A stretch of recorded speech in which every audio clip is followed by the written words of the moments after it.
حضرت آدم علیہ السلام نے یہی نام عرش کی ساکھ پر دیکھے اور انہی کے واسطے وسیلے سے آدم علیہ السلام کی توبہ قبول ہوئی۔ یہ ایسے اعلیٰ نفوس ہیں کہ جن کی شان نہ تو ماپی جا سکتی ہے اور نہ تولی جا سکتی، نہ کسی انسان کا ذہن ان کی شان کا احاطہ کر سکتا ہے۔ ان کے معاملات کائنات کے ہر انسان سے الگ ہیں۔ یہ وہ لوگ ہیں کہ جنہوں نے بشری لبادہ اوڑھ کر بشریت کو عزت و تکریم سے نوازا، اور جو لوگ انہیں چھوڑ کر صرف عبادت کے پیچھے بھاگ رہے ہیں تو ان کے لیے جاننا بہت ضروری ہے کہ روئے زمین پر جتنی عبادت ابلیس نے کی شاید ہی کسی فرشتے نے کی ہو، جتنے رکوع و سجود اس نے کیے شاید ہی کسی ساجد نے کیے ہوں، لیکن ابلیس عزت و تکریم ادب کے معاملے میں پیچھے رہ گیا۔ اس کی ساری عبادت اس کے منہ پہ مار دی گئی اور روندہ درگاہ ہوا۔ ایک بہت مشہور واقعہ جو آپ سب نے سن رکھا ہوگا، سرکار دو عالم صلی اللہ علیہ وآلہ وسلم نماز کے دوران امامت کروا رہے تھے۔ جب وہ سجدے میں گئے تو آپ کے دونوں نواسے حضرت امام حسن اور امام حسین علیہ السلام آپ کی کمر پر سوار ہو گئے۔ اتنے میں حضرت جبرائیل علیہ السلام اللہ کا پیغام لے کر نازل ہوئے کہ سجدے کو مزید لمبا کر دیجیے جب تک یہ بچے خود نہ اتریں، انہیں زبردستی نہ اتارا جائے۔ یہ وہ وقت تھا کہ جب عبادت انتظار میں رہی کہ کب امام حسن اور حسین علیہ السلام کمر مبارک سے اتریں اور سجدے سے سر اٹھایا جائے۔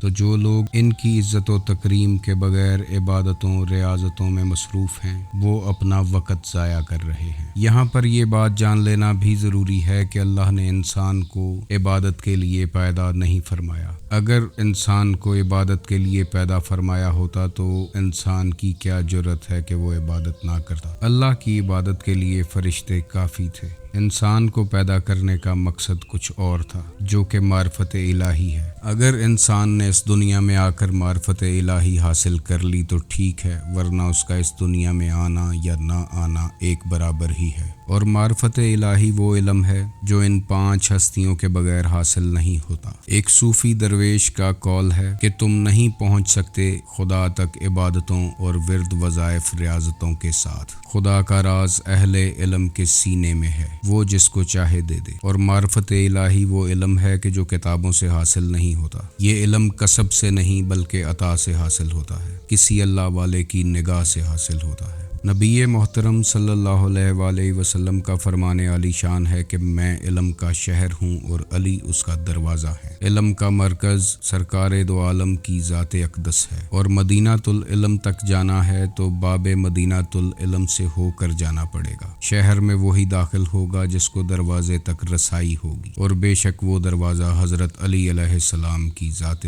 مبارک ہے۔ علامہ اقبال فرماتے ہیں کہ اگر اپنے آپ کو پہنچا سکتے ہو تو حضرت محمد صلی اللہ علیہ وآلہ وسلم کی ذات پاک تک پہنچاؤ کہ وہی دین ہے۔ علامہ اقبال نے بہت بڑا جہان چند الفاظ میں بند کر دیا۔ ایک شعر جو آپ نے بچپن سے ہی سنا ہوگا اور کتابوں میں پڑھا ہوگا، اس شعر میں ایک شرط موجود ہے، اور وہ شرط یہ ہے کہ کی محمد سے وفا تو نے تو ہم تیرے ہیں، اور اگر ایسا کرنے میں کوئی کامیاب ہو گیا تو یہ جہاں چیز ہے کیا، لوح و قلم تیرے ہیں۔ سلطان العارفین حضرت سخی سلطان باہو فرماتے ہیں کہ میں حسنین کریمین کے قدموں کی خاک ہوں، انہی کی خاک پاک کے صدقے اللہ نے معرفت کو مجھ پر تمام فرما دیا ہے۔ ناظرین ایک بات جان لیں کہ ابلیس کوئی چور، ڈاکو، زانی، شرابی یا کوئی چرسی بھنگی نہیں تھا، بلکہ بہت بڑا عبادت گزار تھا، فرشتوں کا سردار تھا۔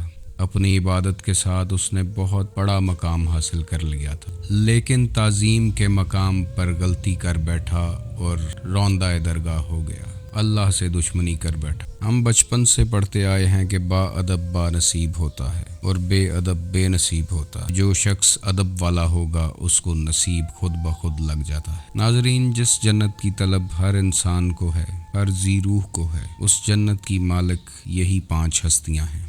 کوئی بھی شخص جنت میں نہیں جا سکتا اللہ کے فضل کے بغیر، اور اللہ کا فضل یہی 5 ہستیاں ہیں۔ مسلم شریف کی ایک بہت اتھینٹک حدیث ہے کہ حضور نبی علیہ الصلوۃ والسلام نے فرمایا کہ میں تم میں 2 عظیم چیزیں چھوڑ کر جا رہا ہوں، ایک اللہ کی کتاب جس میں ہدایت اور نور ہے، اسے مضبوطی سے پکڑ لو، اور دوسرا میرے اہل بیت ہیں جن کے متعلق میں تمہیں اللہ سے ڈراتا ہوں۔ اگر کسی کے دین سے ان 5 ہستیوں کو نکال دیا جائے تو اس کے پاس بچتا ہی کچھ نہیں ہے۔ جن ہستیوں کے فضائل گننے، لکھنے، پڑھنے کے قابل انسان نہیں ہے، تو ان کے ناموں میں جو طاقت ہوگی اس کا اندازہ بھی نہیں لگایا جا سکتا۔ شہباز قلندر کے جن کا اولیاء اللہ میں ایک خاص مقام ہے، جب ان سے پوچھا گیا کہ یہ قلندری کیسے پائی تو انہوں نے فرمایا کہ مجھے کچھ نہیں آتا، بس پنجتن پاک کے ناموں کا ذکر کرتا رہتا ہوں۔ اگر کسی نے ولایت لینی ہو تو ولایت انہی کے در سے ملتی ہے۔ فقیری، درویشی اور اولیاء کا نظام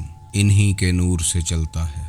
یہ تمام انسانوں کے ظاہر اور باطن سے واقف ہیں۔ ان ہستیوں کا ذکر ان کی مرضی کے بغیر کوئی کر بھی نہیں سکتا، ان کے قریب ان کی مرضی کے بغیر کوئی جا بھی نہیں سکتا۔ اللہ تعالیٰ نے قرآن پاک میں فرمایا، انما یرید اللہ لیذھب عنکم الرجس اہل البیت ویطہرکم تطہیرا۔ اللہ نے خود ارادہ باندھ لیا کہ سرکار دو عالم صلی اللہ علیہ وآلہ وسلم اور ان کی اہل بیت کو ایسے پاک رکھے جیسے پاک رکھنے کا حق ہے۔ کوئی رجس، کوئی غلاظت، کوئی ناپاکی ان کے پاس نہیں آ سکتی۔ اس لیے اگر آپ ان کا ذکر کرتے ہیں اور ان کے ذکر میں مشغول رہتے ہیں تو یہ جان لیں کہ آپ ناپاک نہیں ہیں، غلیظ نہیں ہیں، نجس نہیں ہیں، کیونکہ اللہ کا فیصلہ ہے کہ نجاست ان کے پاس اللہ نے آنے ہی نہیں دینی۔ ان کے ناموں کا ذکر پہلے زبان سے جاری ہوتا ہے، پھر قلب میں سرایت کر جاتا ہے، اور قلب سے ہوتا ہوتا روح میں جا پہنچتا ہے، اور انسان سراپائے نور ہو جاتا ہے، اور انہی کے ذکر سے انسان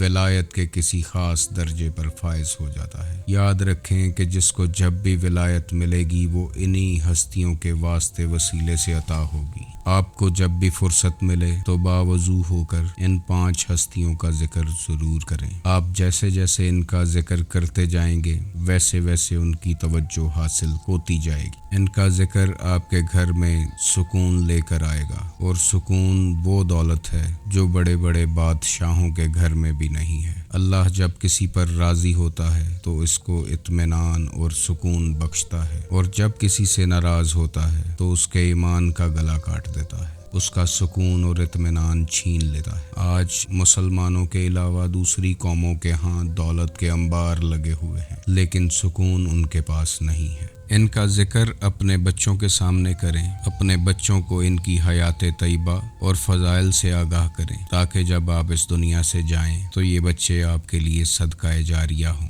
ان کے دل میں سرکار دو عالم صلی اللہ علیہ وآلہ وسلم کی اور ان کی اہل بیت کی محبت ہو، ان کی آل پاک کا احترام ہو، تو یقین رکھیں کہ یہی ہستیاں اگلے جہان میں آپ کی شفاعت فرمائیں گی۔ اس دعا کے ساتھ ویڈیو ختم کرتے ہیں کہ اللہ آپ کو سکون اور اطمینان کی دولت سے سرفراز کرے۔ ویڈیو اچھی لگے تو ضرور لائک کیجیے گا، شیئر کیجیے گا، اور چینل کو سبسکرائب کیجیے گا۔ اللہ حافظ۔